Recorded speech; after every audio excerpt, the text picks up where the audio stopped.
The two of them, written and illustrated by Aliki. Do you see Papoli and his little granddaughter? They're going out by the apple tree. Oh, the kitty's over there waiting for them. Let's find out what they're gonna do. Oh, and the book is dedicated for those who remember. For those who remember. Well, there she is. The day she was born, her grandfather made her a ring of silver and polished stone because he loved her already.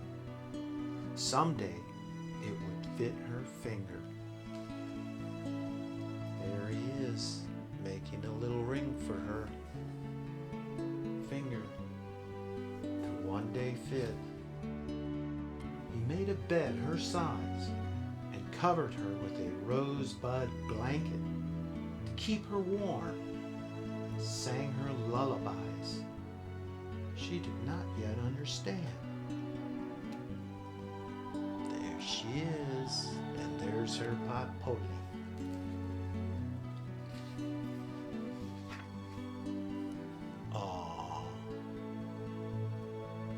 He brought her food from his store to help her grow and caught her before she fell when she took her first steps. There's the little kitty again. Do you know what the little kitty's name is?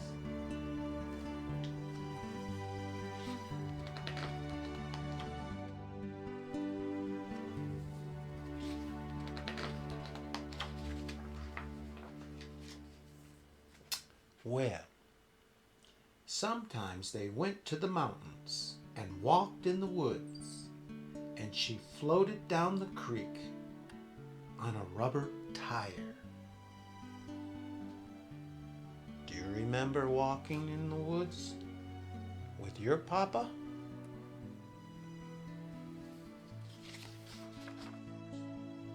When her bed was too small, her grandfather made her another for her to grow into, and a shelf for the books she would read, and a doll to hold.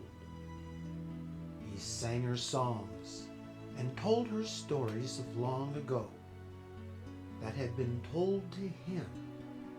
Some he made up, and some were about his love for the little girl.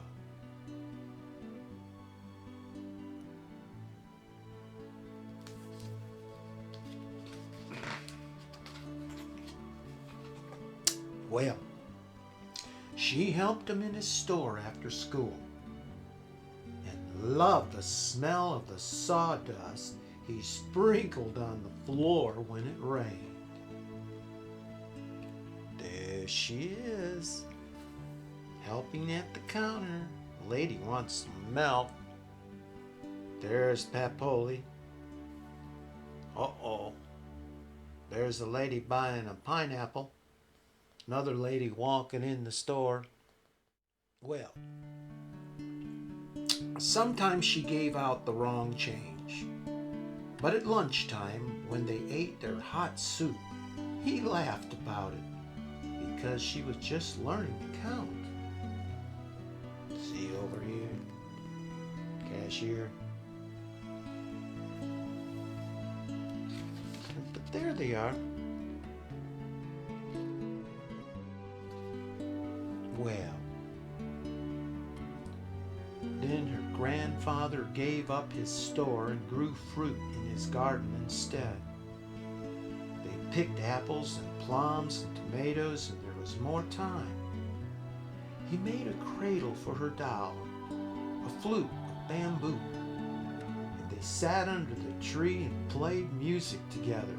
And every year she loved him even more than the things he made for her.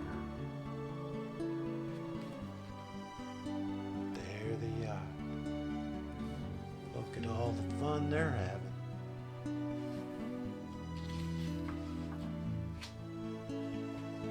Well,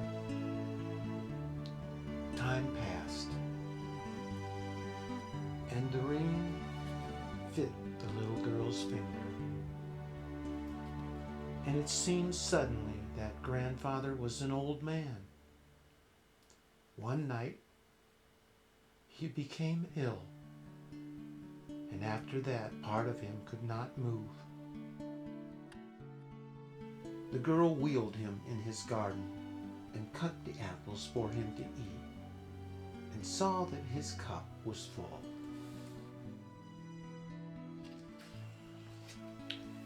At night she tucked him in bed and sang to him and told him stories he had told her. Some she made up, and some were about hot soup and sand castles and floating in the cool water and on a rubber tire, and of her love for him. She said, "Good night, Papoli," and he answered with a kiss.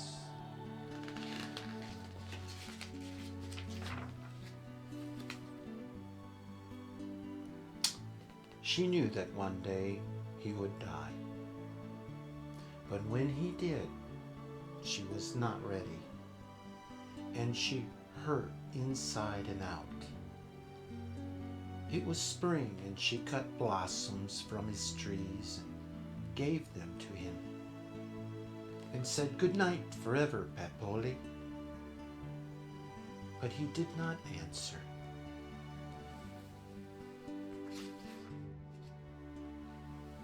The blossoms became apples, which hung unpicked on the tree. She picked them, knowing he would not want them to fall and rot. She thought of the tree, once bare, then in blossom, and now bearing fruit for her to pick. The tree would change with the seasons, again and again. She would be there to watch it grow, to pick the fruit, and to remember.